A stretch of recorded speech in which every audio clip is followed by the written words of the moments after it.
San Pietro della Jenca. Cosa si cela nel santuario di Papa Wojtyła?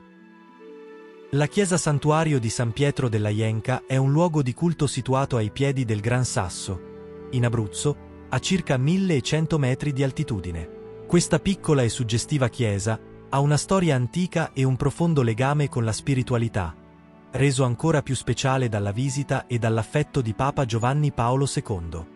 La chiesa di San Pietro, situata lungo la strada provinciale del Vasto, a soli 20 km dall'Aquila, è stata proclamata santuario diocesano dedicato a San Giovanni Paolo II, nel maggio 2011, per volere di Monsignor Giuseppe Molinari, arcivescovo dell'Aquila.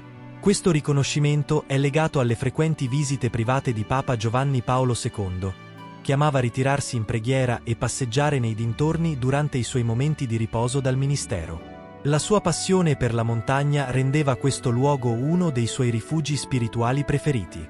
Quel piccolo angolo isolato di montagna attirò l'attenzione di Papa Wojtyła, che spesso, senza preavviso, lasciava il Vaticano per sciare sul Gran Sasso o contemplare i suoi paesaggi montani. Con il suo spirito ascetico, Giovanni Paolo II conferì una profonda sacralità all'antica chiesa, risalente ad epoca medievale, dove un tempo i pastori si raccoglievano in preghiera. Il termine abruzzese Jenka, infatti, richiama il mondo pastorale e significa giovenca. Come racconta l'allora segretario del Papa, Stanislav Dziwisz, durante una delle sue uscite verso Campo Imperatore, il Papa fu costretto a tornare indietro a causa di una bufera di neve.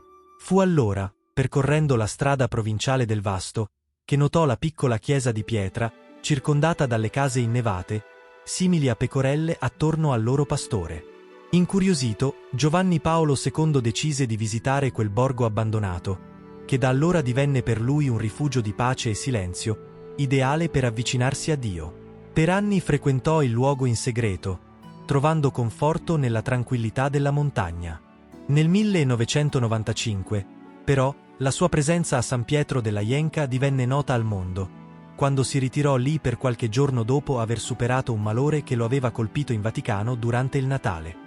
Si racconta che il Papa sia stato visto più volte pregare ai piedi della statua della Madonna di Fatima custodita all'interno della piccola chiesa.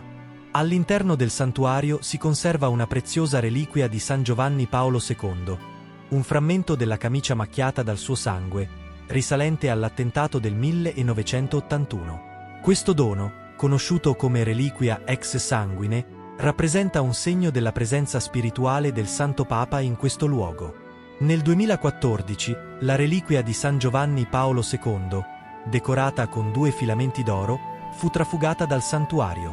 I responsabili del furto, 3 giovani della zona dell'Aquila, danneggiarono l'ampolla per appropriarsi dei componenti preziosi. La reliquia fu recuperata poco tempo dopo, grazie al lavoro delle forze dell'ordine.